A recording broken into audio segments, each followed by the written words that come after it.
Oh man, I got a good one for you today. Something that is tiny, costs under $100, and is pretty much the Swiss Army knife for any guitarist, and I'd actually recommend you run out and get one today. It's the Valeton GP-5.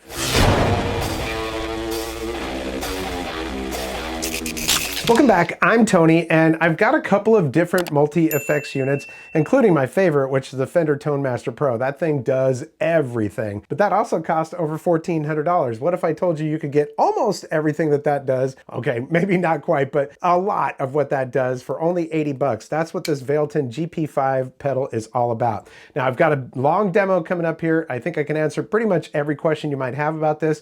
I'll also show you how to use all the different features. So I'm gonna try to keep the on-camera talking short today. I do highly recommend you go to their website and read all about it. I'll put a link down in the description for that. There's really so much information on there, there's no way I could cover it all, but let me tell you the main features of it. It's a super compact multi-effects processor / Snaptone and IR loader. Over 100 high-quality effects, supports loading third-party cabinet IRs, max 20 stored. Snaptone technology supports NAM, which is Neural Amp Modeler file conversion. Snaptone module comes preloaded with 50 curated files with a maximum storage capacity of 80 files, 100 patch slots, 50 factory presets, patches, up to 9 modules able to work simultaneously with the order of some modules being customizable, a sensitive built-in chromatic tuner, a color LCD screen with an intuitive user-friendly UI, has a customizable LED foot switch with 4 user modes, patch, song list, stop CTL, and tuner, bypass, 2 bypass modes available, analog bypass and digital bypass, authentic stereo processing. Some of the patches or presets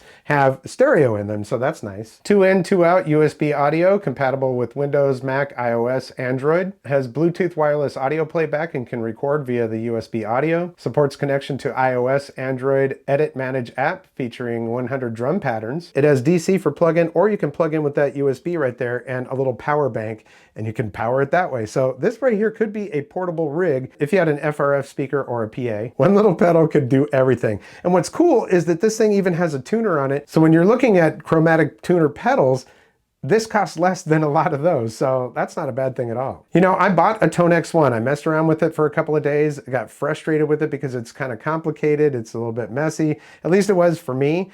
I put it in a box and I haven't used it since. So if you want to buy a Tone X1, I've got one for you.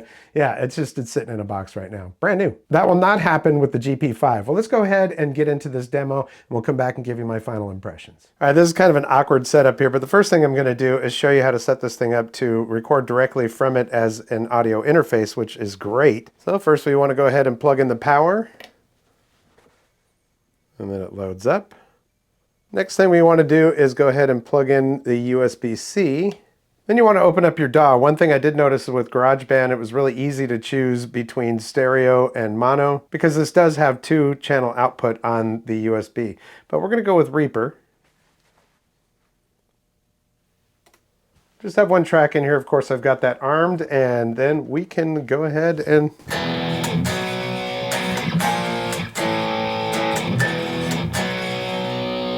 so obviously we have audio coming through here. We'll hit record, and that's really all there is to it.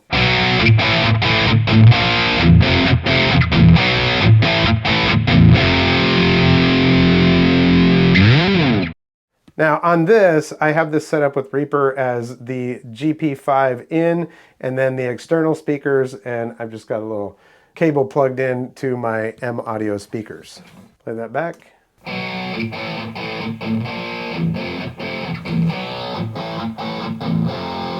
So yeah, just as easy as that. And that's how I'm going to be recording this because I want to make sure that you're getting the best representation of what's actually coming out of the Valeton GP-5. So pretty simple. You've got an input, you've got an output that also says phones right there, and headphones work great in this. So like if you just wanted to have a little practice amp, didn't want to have to worry about all the stuff that goes along with that, this would be perfect for that. If you were a beginner and you just wanted to have all kinds of different tones and possibilities for the way your guitar can sound, and you don't want to have a whole amp set up, this would work great for that. Got a foot switch right here, and the foot switch, you can change that in the app, which I'll show you in just a minute, but you can just go ahead and roll right through your different settings on the way that I have it set up right now.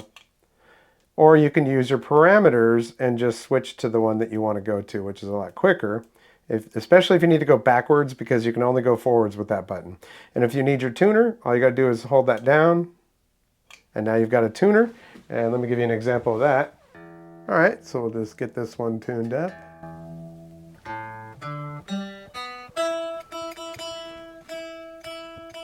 Voila. And then all I gotta do is press that and hold it again, and that goes away. All right, so let's show you how you can mess with the different settings and stuff within the app. The app has a lot of different settings to it, and as soon as you open it up here, it has an about, and over here you can see the software version and check for updates, and there is a latest version of it. So I just updated this yesterday, so they're pretty active with that. We'll update it later. Then we go back to device. You can hit the I to get information about the device itself, or you can hit that little link and it's searching for available devices. And the reason why it's not finding it right now is because we got to hold that button down and turn on the Bluetooth, which you see just did that. And now Tony's rig is showing up.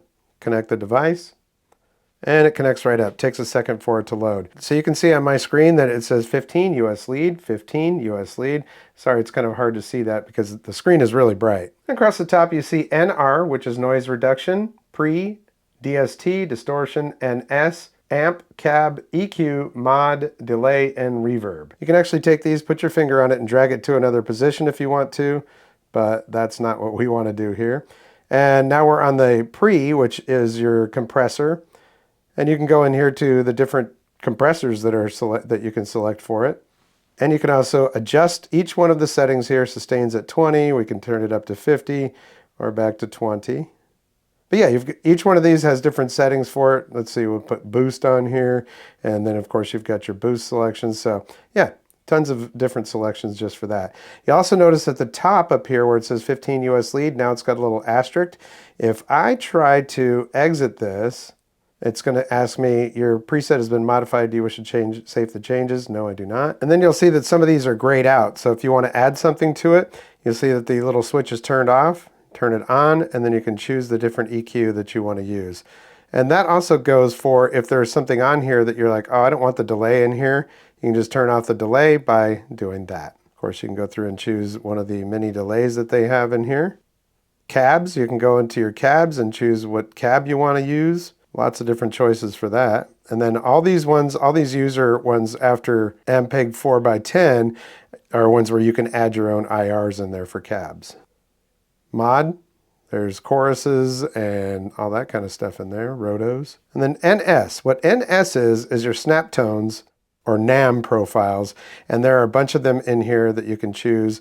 When you do that though, if I turn this on, it's going to turn off the amp and cab because it's using the NS there. Okay, so go ahead and turn that off, and we've got our amp and cab back on. There's also some customization in here, like you can hit this little paper looking thing up here and change the name of each one of the presets. And the three dots up here, you can import, export, rename, or delete a preset. Now you see down here at the bottom that the edit is lit up right now. That's where you edit all of your patches. And then we're going to go ahead and hit drums, and you can play one of the drum tracks there. Right now it's just coming from my phone, and that is because Bluetooth audio is not connected. When you hit that, we'll go over to our Bluetooth and Tony's Rig audio, because that's what I named it. And now that's coming out of the actual computer here, and we'll just record that. So yeah, you've got a nice drum track, and you can go in there and choose different drum tracks. Want some funk?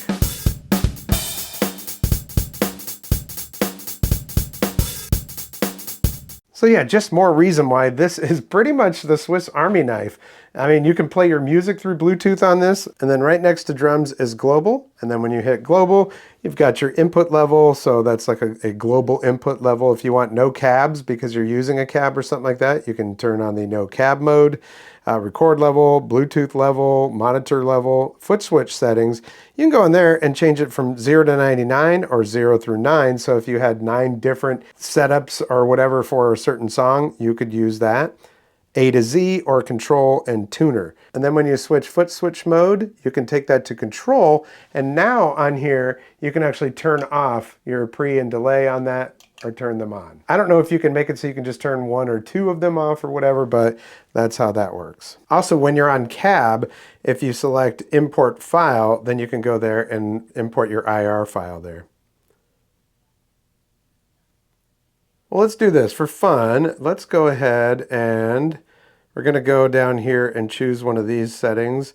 So there are 50 of the presets that are already in there. We're going to go to 51. We're going to say don't save that.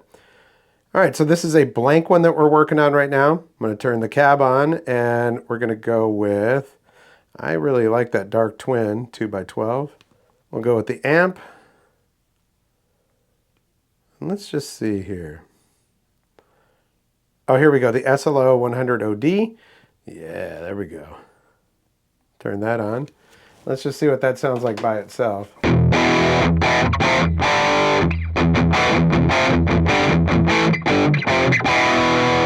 All right, so yeah, of course you can go through and you can change your gain and your presence and your volume and your bass, middle, and treble. Let's go ahead and turn this up a little bit and that up a little bit.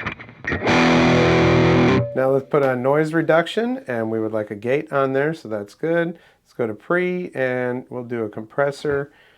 Yeah, we'll just go with that compressor, that's fine. Turn that on. Distortion, all right. So we've got the OD green. Let's go ahead and choose that and just see.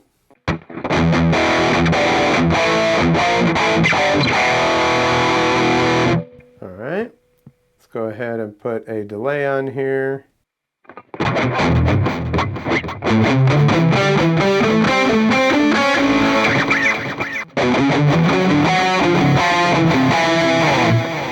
Okay, and we can turn that down a little bit in the mix.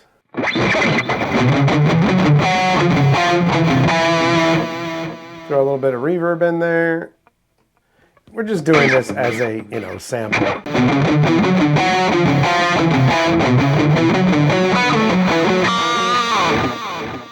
All right, so that's pretty fun. Let's look at this mod thing here. We've got the chorus here. We'll turn on the chorus.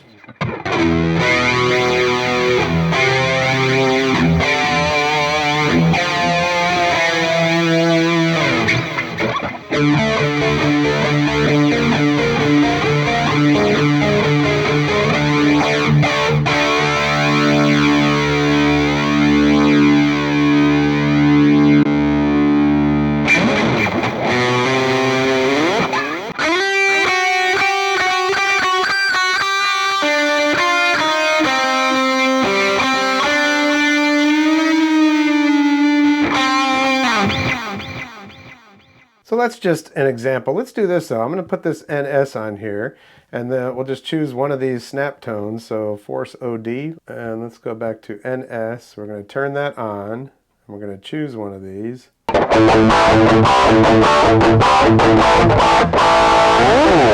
I mean, you could really sit here and play with this pretty much all day.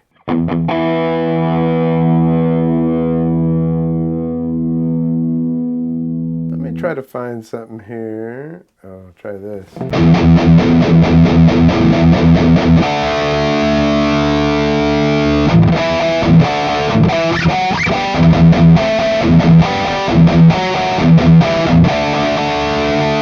right, I think you get the point. That is how you build one, and boy, you can have a lot of fun with this, including adding your own Snaptones and your own IRs. It's kind of amazing. Also down at the bottom of that, it tells you can import a Snaptone file. So I'm going to go ahead and turn the NS off. Well, let's do this though. I've been playing all distorted stuff here. Let's pick something clean here.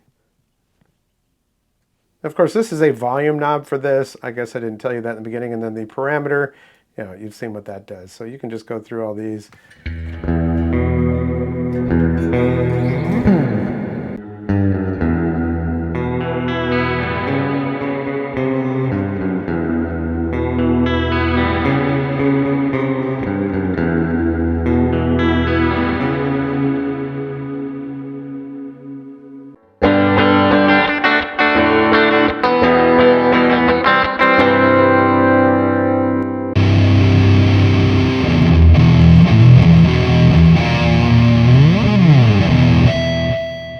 Of course, it changes on the app when you're changing these as well.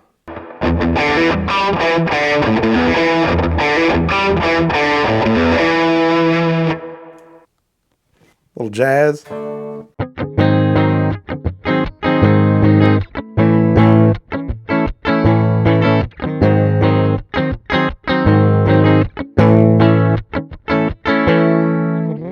Okay, yeah, I think you get the point. Oh.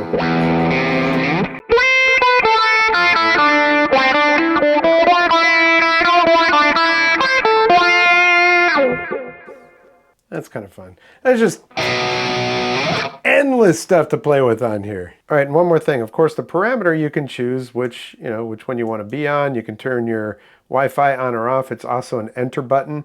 And if you hit that, then you'll go to this menu right here.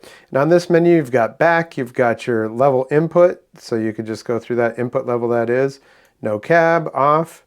The FS mode, foot switch mode. Record level. Bluetooth record. Monitor level. Language, and reset. Interesting. Can you change the language on this? No. Well, it looks like you can actually, because you've got a bunch of different languages in here. I'll just go with that. And then you can go back here. Can you round robin? Yep. About, and then back. So yeah, technically you can go like that, and you can adjust some of the settings for the pedal right on there.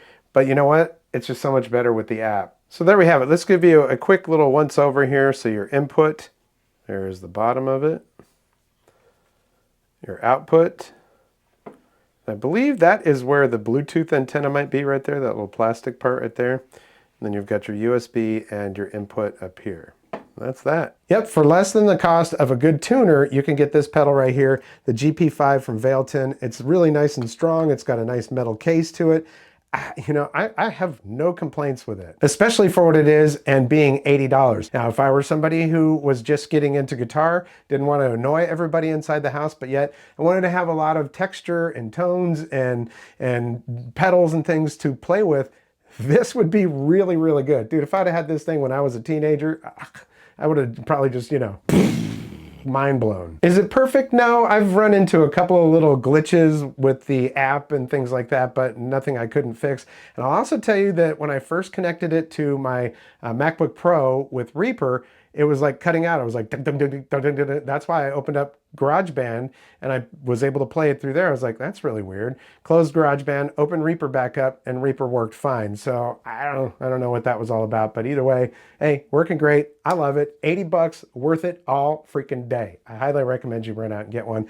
The website link is going to be down in the description, so you can find it on there. They do sell them on Amazon. Just make sure that when you get it, you get the English version of it, because what some people have told me, looked like you could change this from English to Chinese, but I don't think you could go the other way. I don't know, but just make sure that you're getting a US one. If you're in the US, that is. So that is the Valeton GP-5, and I just want to thank you so much for your support here on the channel. Likes, comments, shares, subscriptions, always very important to my channel, so if you like what you see, hit the thumbs up. If you haven't subscribed yet, there's a red subscribe button down there, a notification bell. Click both of those.